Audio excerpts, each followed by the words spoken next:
Assalamualaikum warahmatullahi wabarakatuh. Kembali lagi di channel Ranja Sarisan, bercerita tentang motivasi dan menghindari diri dari insecure. Nah, aku pengen tahu nih, teman-teman lagi pada ngapain sih hari ini? Berhubung besok adalah tahun baru, pasti sedang banyak yang mempersiapkan untuk party tahun baru nanti malam ya. Tapi aku saranin semoga dengan kondisi pandemi ini teman-teman tetap menjaga kesehatan dan mematuhi peraturan COVID-19. Oke guys, aku pengen tahu sih apa aja planning teman-teman buat tahun 2021. Pasti kalian udah banyak nih mempersiapkan rencana dan juga target untuk tahun 2021. Example misalnya buat yang lagi jadi mahasiswa, pastinya pengen segera wisuda. Aku pengen dong tahun 2021 aku bisa segera wisuda. Atau buat yang habis fresh graduate, sedang mempersiapkan bagaimana sih biar bisa segera dapat kerja di tahun 2021, atau mungkin sedang mempersiapkan merintis karir baru gitu ya, atau buat yang sedang merintis karir di tahun 2020 ini berencana untuk bisa nge-up bisnisnya di tahun 2021. So that's the same with me guys. Aku juga sama. Aku juga pastinya punya banyak rencana untuk tahun 2021. Tapi apalah daya, kita sebagai manusia hanya sebagai perencana, namun penentunya tetaplah Allah Subhanahu wa taala. So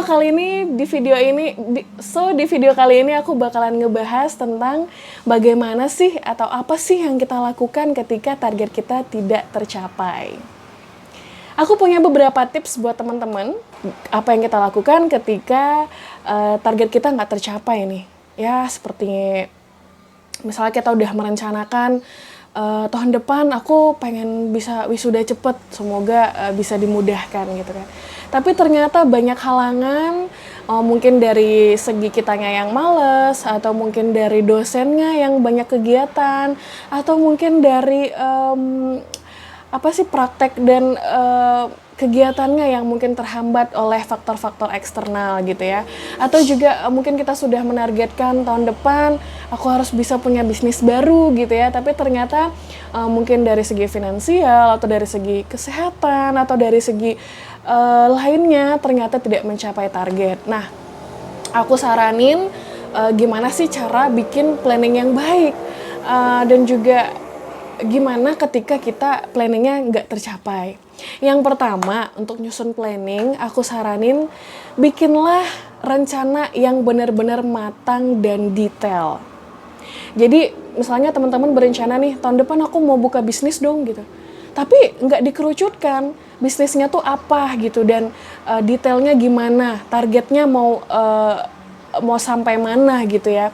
Nah, coba deh teman-teman benar-benar matengin dulu. Misalnya kita mau bikin bisnis makanan, dan makanannya itu apa gitu ya. Aku misalnya mau bikin seblak bakar misalnya kan. Terus juga nanti targetnya tuh aku pengen aku nanti rencananya pengen bikin outlet, terus dengan nama ini misalnya seblak bakar Payakumbuh misalnya kan. Atau seblak bakar hits gitu. Terus nantinya pengen aku bikin level-levelnya gitu. Terus nanti juga aku bikin didampingi dengan minuman yang ala-ala gimana gitu. Dan mungkin dari segi pemasarannya gimana, terus dari segi penampilan outletnya gimana, itu harus dipikirin secara detail. Dan yang pastinya setiap planning itu harus dibikin plan A dan plan B-nya. Nah, karena setiap rencana itu pasti dihubungkan dengan lingkungan dan juga faktor-faktor lainnya gitu kan. Nanti setelah kita menentukan rencana A ternyata nggak berhasil, nah ini yang bikin kita tuh selalu gabut dan nggak jadi deh. Masa aku rencananya mau buka bisnis makanan terus gara-gara ini nggak jadi gitu. Terus kita mau apa? Kita nggak punya rencana yang lainnya gitu. Nah, aku saranin bikin plan B. Plan B itu bisa berupa misalnya gini. Tadi kita udah mau bikin makanan seblak bakar misalnya ya, bisnis makanan seblak bakar. Terus ternyata ada kendala dari segi mungkin bahan bakunya. Ternyata aku mau bikin seblaknya tuh mie yang khusus gitu ya. Misalnya mie sayur atau yang lebih mahal gitulah, yang premium gitu ya. Ternyata dari segi bahan baku di sini tuh nggak tersedia. Jadi ya terpaksa kita harus produksi sendiri. Tapi setelah kita mikir-mikir nih, kita coba produksi mie premium itu sendiri, ternyata ribet gitu kan, kayaknya nggak bakalan cukup waktunya. Ya udah, akhirnya kita dari segala macam faktor, akhirnya kayaknya nggak cocok nih bikin bisnis seblak bakar gitu ya. Gimana kalau bikin cemilan hits aja deh, cemilan-cemilan yang kecil yang murah meriah tapi tersedia, cuman kayak enak aja gitu, kayak gampang, kayak menarik pengunjung buat kenapa sih harus beli produk kita ya, karena murah, enak, dan pastinya selalu tersedia di mana-mana gitu, dan ya kita juga gampang menemukannya. Itu salah satu contohnya untuk bikin plan A dan plan B. Atau mau bikin plan C lagi nih misalnya ya, kalau teman-teman pengen aku pengen nantinya bener-bener bisa jadi deh bikin bisnis, jangan gara-gara nggak jadi mulu nih plan A plan B-nya terus aku jadi gagal lagi. Yaudah, bikin plan C. Misalnya yaudah, kalau misalnya aku nggak bisa bikin bisnis makanan, mungkin karena beberapa faktor yang lainnya, karena kita juga nggak bisa masak atau kita juga sulit meng-hire orang untuk jadi kokinya gitu ya. Aku pengen bisnis hijab aja deh, bisnis baju gitu ya. Jadi mungkin jadi dropshipper yang barangnya kita ambil dari orang lain terus kita yang pasarkan. It's okay, yang penting mateng. Tentukan dulu bisnisnya apa, terus juga mau bikin nama tokonya apa, terus sistemnya bagaimana, manajemennya bagaimana.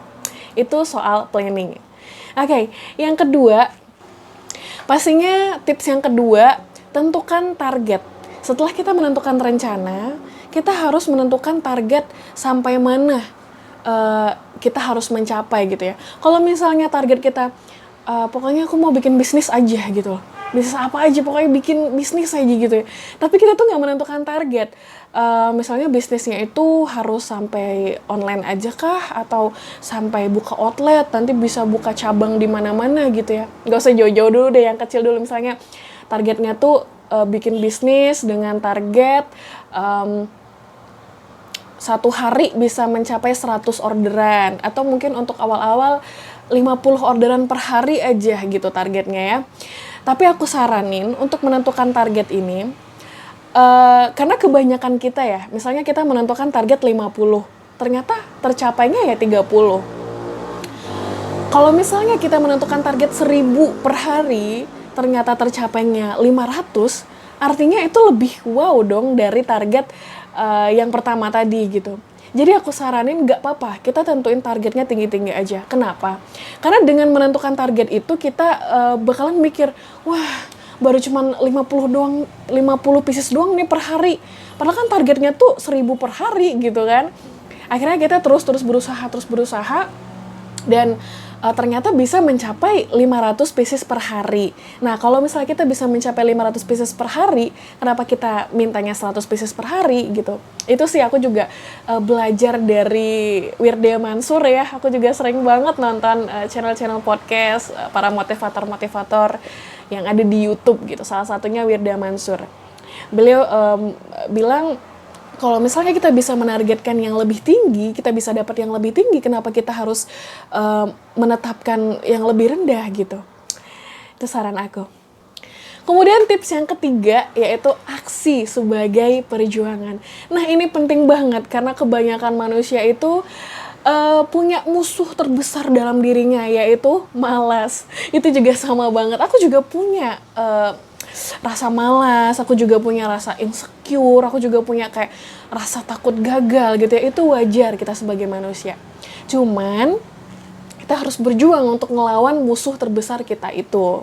Jadi saran aku yang pastinya setelah kita menentukan rencana dan target, ya pastinya di tahun 2021 itu kita harus aksi dong gitu. Jangan cuma udah punya list rencana nih sama list targetnya gitu ya, tapi kayak cuman dipantengin doang, cuman diliatin doang. Buat apa buang-buang waktu ngelis rencana plan A, plan B sampai plan C gitu ya.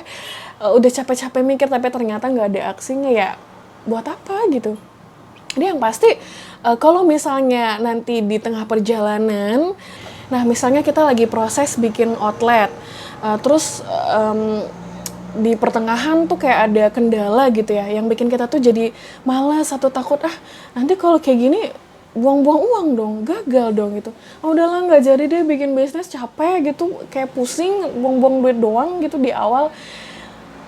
Ya aku saranin lawan rasa malas dan rasa takut gagal itu guys, karena itu adalah proses. Gak ada yang lebih mahal dari proses.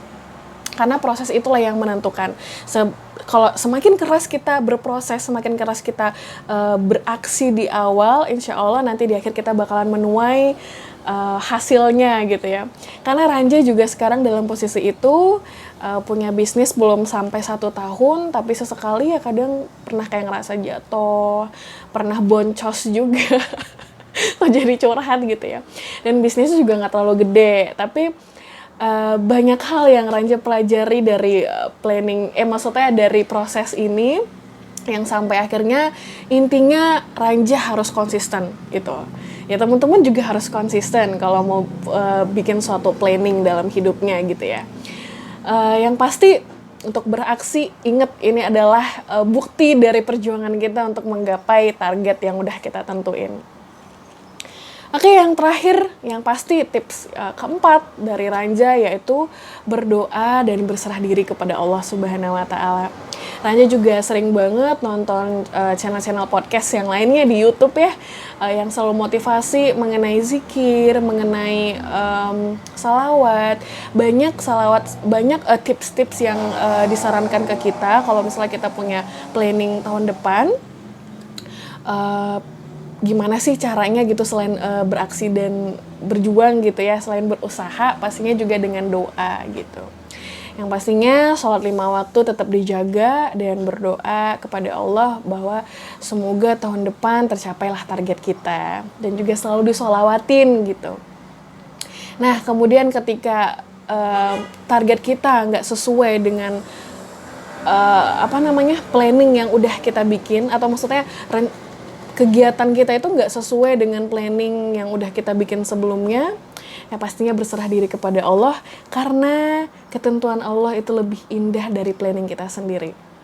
Oke, quotes hari ini aku mau bikin yang selalu aku jaga ya, yang selalu aku pegang. Aku juga dapat quotes dari mana gitu, aku lupa, itu udah beberapa tahun yang lalu. Allah itu,